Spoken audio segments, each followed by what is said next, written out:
She announced, "I'm pregnant, and yes, it's yours."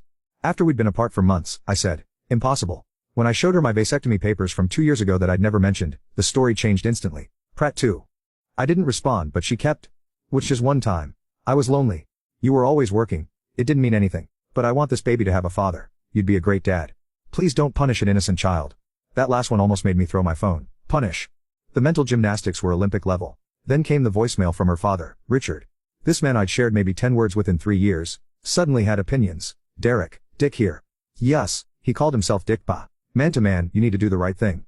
Veronica made a mistake, sure, but walking away makes you just as bad. She picked you to be with, that means something. Don't be a coward. A coward. For not raising another man's child, the math wasn't mathing.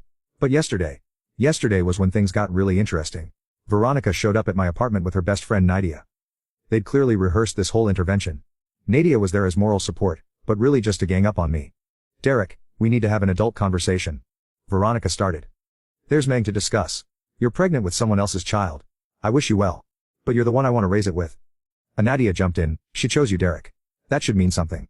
She also chose to sleep with someone else. It was one mistake. Veronica was getting teary. I don't even remember his name. You don't remember his name? It was at Melody's bachelorette party. Things got out of hand. Melody's bachelorette. That was 5 months ago. A month before we broke up, while we were still together.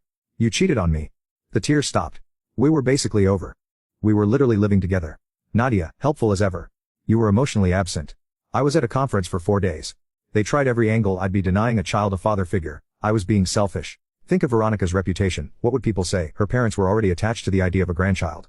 That's when I dropped the second bomb. You should probably figure out who the actual father is. He has a right to know, and legal obligations. Veronica Weigel again. I can't. Why not? Silence. Nadia finally whispered. He's married. There it was. The real reason for this whole parade. She couldn't go after the actual father because he was married. I was the backup plan. The safe option. The sucker who might just go along with it. You need to leave. Both of you. Now. They left, but not before Conical Heartless and Veronica sobbed about how I was ruining her life. I'm done being nice about this. Time to protect myself legally. Update 20. Alright, the situation has escalated to levels of absurdity I didn't think possible. After my last update, I took y'all's advice and got a lawyer. Just a consultation to understand my options. The lawyer, Mr. Brenner, basically told me I was golden legally. No way they could pin paternity on me with my medical records, but he suggested I document everything just in case. Good thing I did. 3 days ago I get a formal-looking letter. Not legally served, just dropped in my mailbox. It's from some budget legal advisory service, aka not a real law firm, demanding I take a identity test and cease defaming Veronica's character. Defaming, by stating I'm sterile. Ok then. I forwarded it to Mr. Brennan, who actually laughed. He sent back a cease and desist letter outlining my confirmed sterile status with medical documentation, a timeline showing Veronica admitted to infidelity, a demand that all harassment stop immediately, and a note that any further claims would result in legal action for intentional infliction of emotional distress. The letter was sent to Veronica, her parents, and Melanie since they'd all contacted me. The response was something. First Patricia called my mother. My 67-year-old mother, who lives 3 states away. How she got the number I don't know. But she fed my mom this whole sob story about how I was abandoning her pregnant daughter and my responsibilities. My mom, bless her, just said, "My son had a vasectomy years ago. Your daughter needs to find the actual father." Patricia hung up on her. Then Melanie started a social media campaign, posted on every platform about deadbeat men who abandon pregnant women. Without naming names but making it obvious enough. Some of our mutual friends started asking questions. So I did something petty. I posted my vasectomy certificate. Just the certificate with the date clearly visible, captioned, "Since 2021.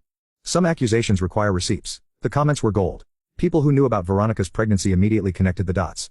The post got shared in our extended circle. Within hours, everyone knew the truth. Veronica went nuclear. Showed up at my workplace again, this time with her mother. Security had to escort them out when they started making a scene in the lobby. My boss was understanding, but made it clear this couldn't happen again. But here's where it gets really good. For the married guy, while Veronica's social media meltdown caught someone's attention, his wife, Lauren. She reached out to me through a mutual acquaintance. Lauren had suspected something was off when her husband Garrett came back from that weekend trip. He'd lied about where he was going. She'd been watching Veronica's posts about the pregnancy, did the math, and put the pieces together. She wanted to know what I knew. I told her everything, the timeline, Veronica's admission, the whole circus. Lauren was remarkably calm, thanked me for the information, and said she'd handle it.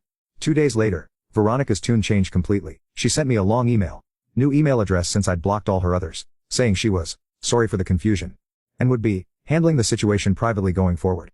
She wanted me to take down my social media post, and asked if we could move past this unfortunate misunderstanding. Misunderstanding. She tried to baby trap me with another man's child, but sure, misunderstanding.